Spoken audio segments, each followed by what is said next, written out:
Hello, and thank you for tuning in. This video is to mothers and mothers-to-be. In our society, we are teaching our children to look for all the wrong values in life. Mothers typically teach their daughters to look for a man that has a good job, lots of money, big house, and a nice car. None of that equates to a man that's going to love her. And mothers teach their sons to go to college, get a good education, so that they can find a good job, make lots of money, have a big car, have a big house and a nice car, so they can find a woman that loves them.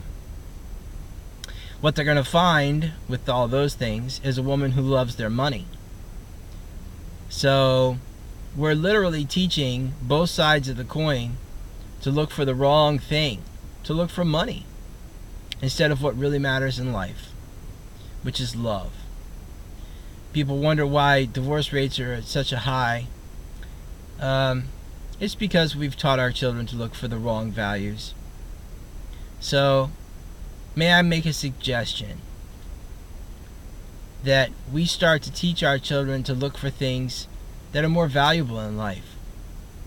To look, teach the girls to look for a man that enjoys having a pet, that enjoys going for walks with his pet and taking his girlfriend with him so that they can both get exercise walking the pet.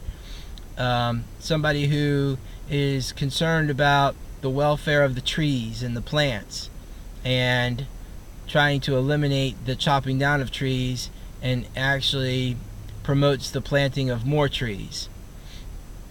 That we might teach our women, the girls, to look for a man who is dedicated and sincere. Because if he's dedicated and sincere about saving the planet and creating peace on the planet and protecting the animals and the plants, you can bet he's going to be dedicated and sincere about loving her and being by her side and keeping her with him in whatever endeavor it is that he chooses to take on. So naturally, I've just described what it is that we should teach the boys to do, and to stay away from focusing on money, because money truly is the root of all evil. And if all we do is teach our children to focus on money, then we've taught them to seek the very thing that's going to destroy us. So again, meditate for peace. Use the meditation exercise that I teach, that I learned from the Billy Meyer contacts and from the top secret documents that I read that describe Billy Meyer's efforts and Billy Meyer's meditation exercise. Teach others to meditate for peace and how to meditate properly. And teach your children that through meditation they can live longer, healthier lives. I wish that I had been more focused on meditation when I was younger. I probably would have been too preoccupied to spend so much time on it, but I'm certainly glad that I've stumbled back onto it here in my 40s. And seeing as how I don't get sick, I've been around people with cold, the flu, they sneeze on me, none of it matters, because when I meditate on the light of the sun or the candle flame, the theta waves that I create from my brain and the gamma waves, they make me stronger and they heal my body, and basically I'm not getting sick. So there's things that can go wrong. I could break my arm or something, but let's see, this past winter I was riding my bike in Florida, and my bicycle, and I got hit by a car. An old man wasn't looking, and literally there wasn't enough space in the traffic for him to pull out, but for some reason he gunned it anyway, and pretended like he was gonna pull out. I'm not sure what he was thinking. Anyways, I just happened to be in front of him on my bike at that moment.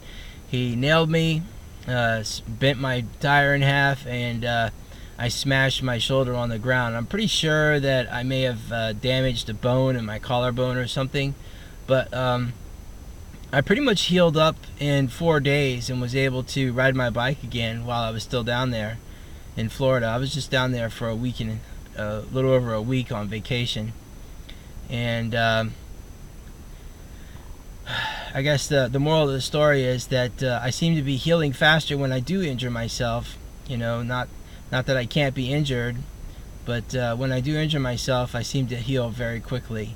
And this is another benefit to the meditation exercise. So again, I encourage everybody to teach their children to meditate on the light and to do it with focus, because only if you use focus are you going to be able to get the proper amount of theta waves and gamma waves, you know, from your brain to actually make a difference in your body. And when you first start doing the meditation, if you put a lot of focus and effort into it, maybe 3 to 4 hours a day like what I was doing, you may suddenly discover your bowels will start moving.